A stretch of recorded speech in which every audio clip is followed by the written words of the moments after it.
video review of the Maybelline Superstay 24-hour foundation. This was actually a video request by This Be Nasty, thank you for that. So I picked up this foundation on Monday, but I felt like I had to try the foundation for a little bit first to get a feel of it before I did a full review, because obviously you can put foundation on straight away and it looks nice, but then it might not wear through the day. Also, this one's making some pretty bold claims. Like 24-hour wear, like that is a lot of wear, like I expect that to not budge. So I felt like I had to try it out for like at least a full day.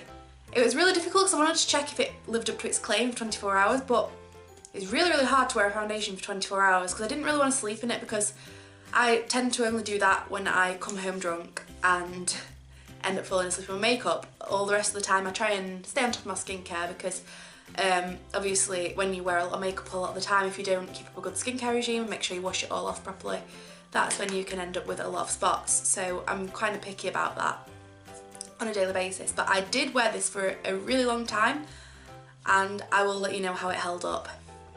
So this is the foundation, just let you see it. It's pretty standard packaging, nice and simple, and it says Superstay 24-hour full coverage foundation. So it's a standard little pump top, as you can see, I've been using it. I got the shade, where's my shade name? Ivory. I'm going to smash it before I've even reviewed it.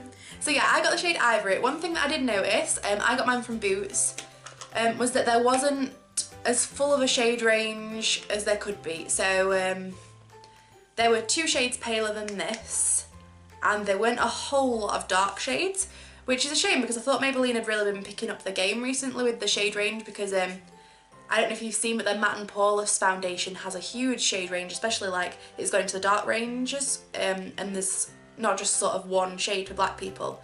There's a good selection of dark shades, I felt. But this foundation doesn't have as many shades, but maybe they will change that. Or maybe the full range just wasn't available the day I was in, I'm not sure. So yeah, I've been wearing this for the past few days and I'm actually going to apply it today so you can see how it applies and things like that. I'm going to put it on for you with both a brush and a beauty blender so you can see the difference. Some people have a preference, so you might like to see how it works with different tools. I personally tend to use a different approach for different foundations. So some foundations I just find like naturally work better with a brush and some better with a beauty blender. But my favourite way to apply this foundation is with a brush, but it does work with a beauty blender as well. So I'm going to show you now. I'm going to get in a little bit closer so you can see how it covers any imperfections.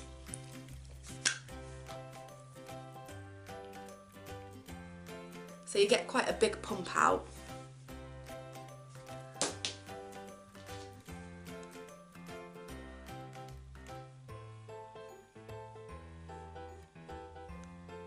So it goes on really nicely and blends in to your skin really easily.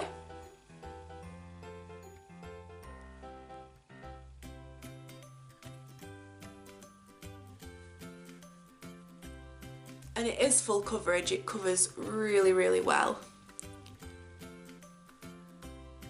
So as you can see, I've got a few imperfections on my skin and it's really covering that up nicely.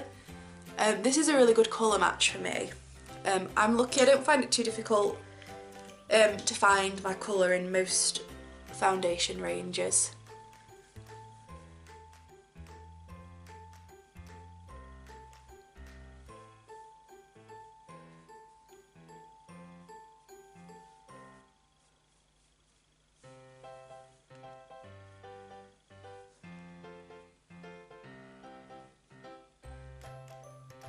So yeah, it does go on really nicely and it's covering up, like I have a bit of pigmentation in my cheeks so they get a bit red. You can't see it as much on this video, it's more later through the day, but I rely on my foundation to sort of keep that covered, otherwise I look like I have a tomato face or something.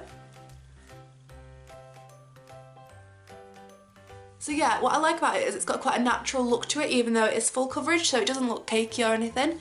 I don't know if you can see, but it's not like produced any texture on my skin or anything like that. It's just really nice and smooth. And also, even though it's quite matte, it's not got that flat appearance that some foundations do. I think it's really smoothed out, so if you can see, compare at this point in this part of my face to that part of my face, This side just looks really smooth, smoothed out, and it's concealed like the flaws and things like that, which I really like.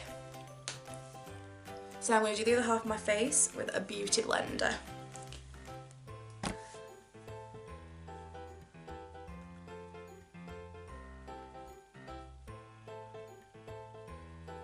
And as you can see, it works really well with a beauty blender as well. Again, it's blending in quite nicely and easily. As with most foundations, the beauty blender ends up absorbing some, so you do have to use a little bit more foundation. You go through a little bit more when you're applying it with a beauty blender.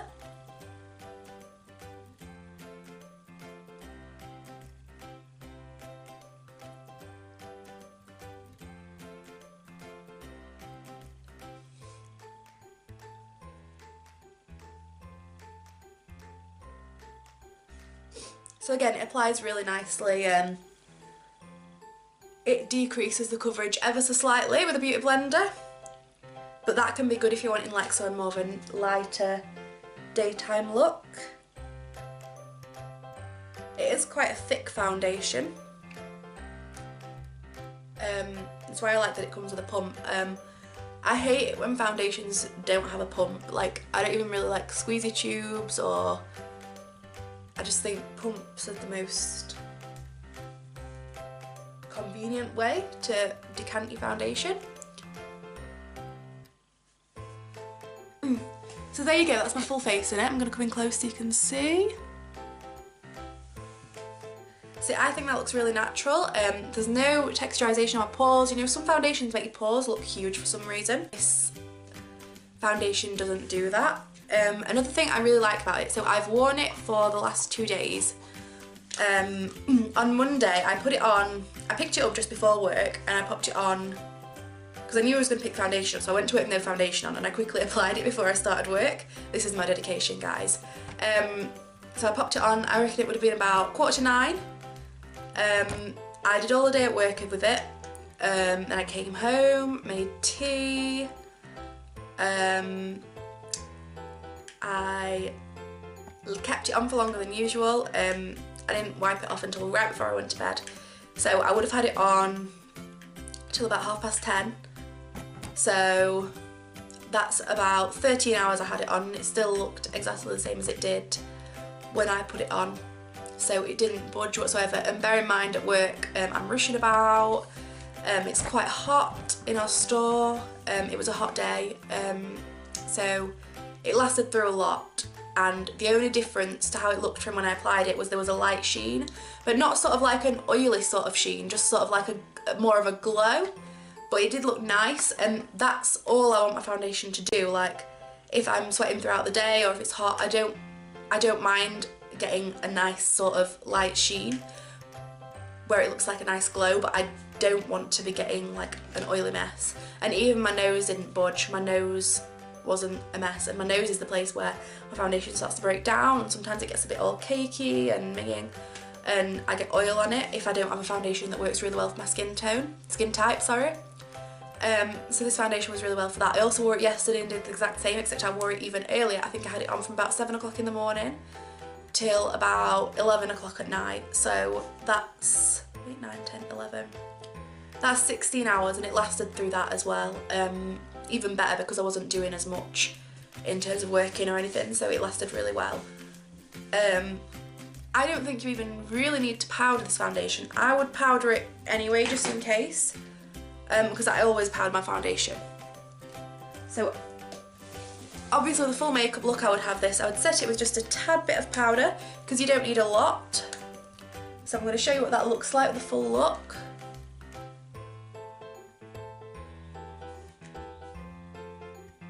I'm using the Maybelline Matte Maker Scent Powder, seeing as it's a Maybelline product. But you don't need a lot, like not as much as I would normally apply with some foundations. I'm just basically setting it so it's not going to be transferring, because it does transfer a little bit. I think most foundations do, to be honest, but yeah, there's a little bit of transfer. And I do, although my skin's predominantly oily, I do have a little bit of dryness on my forehead, but I'm finding that this foundation doesn't accentuate that. Obviously, people who have drier skin than I do might have more of a problem with it, but I can't speak for that because my skin's only a tiny bit dry on my forehead and I didn't have any problems with that, so hopefully that should be fine. I'm going to finish off the look with bronzer and blusher, so you can see what the foundation looks like with a full makeup look, and I'll be back to show you that when I've done that.